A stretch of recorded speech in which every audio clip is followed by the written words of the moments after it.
Elara, an elderly woman with a past defeat haunting her, lived as a reclusive dweller in a remote dead zone, far from the roaring city.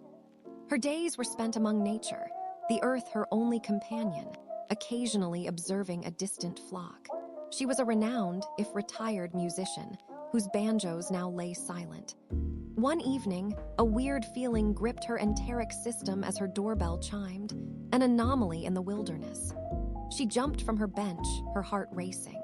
Outside, an elderly pair of identical twins with unknown occupations stood offering a strange dowry, a marbled stone, shimmering faintly like a calyx.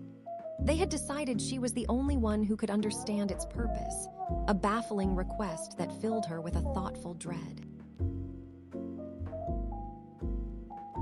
The emissaries, speaking for their ancient forefathers, explained their sworn fealty to a secret union.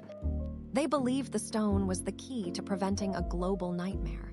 Their initial negotiations were tense, a competitive debate on the stone's true power, often bordering on jest. They spoke of a ninja clan and a Nordic warrior tribe, locked in an ancient versus battle for control. Elara, a wise human who championed longevity, realized this was no funny matter. She saw an imaginary skull in the stone's depth, a symbol of its dark potential. The verification of their claims involved an ultrasonic ping from a hidden device, revealing a voided chamber inside the stone, containing something tiny and menacing, a narwhal tusk perhaps, or a miniature unicorn horn. This was a noteworthy discovery, worthy of an entire essay.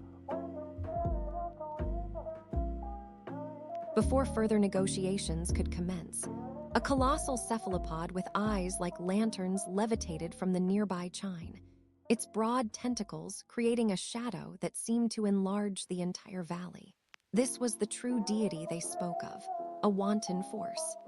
Elara felt her body tremble, the air thick with the scent of mango and the impending doom. The draconic energy emanating from the stone was causing the landscape to bleed, transforming her industrial workshop into a dangerous zone. This was no trickery. The solid ground began to shift like a landslide. She knew she must not fail. The expensive cost of inaction was too great.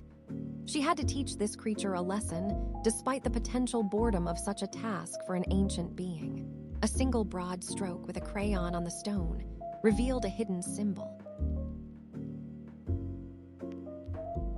Elara, with a valid strategy forming, remembered an old language she'd been taught, a rhythmic samba of sounds.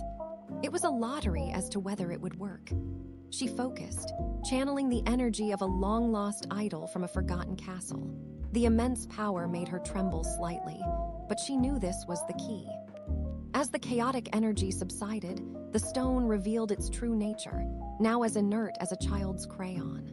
She had achieved a new kind of longevity, not just for herself, but for her community, ensuring no more landslide would threaten them.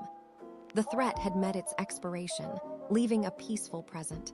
Elara, no longer a killjoy, felt a deep satisfaction.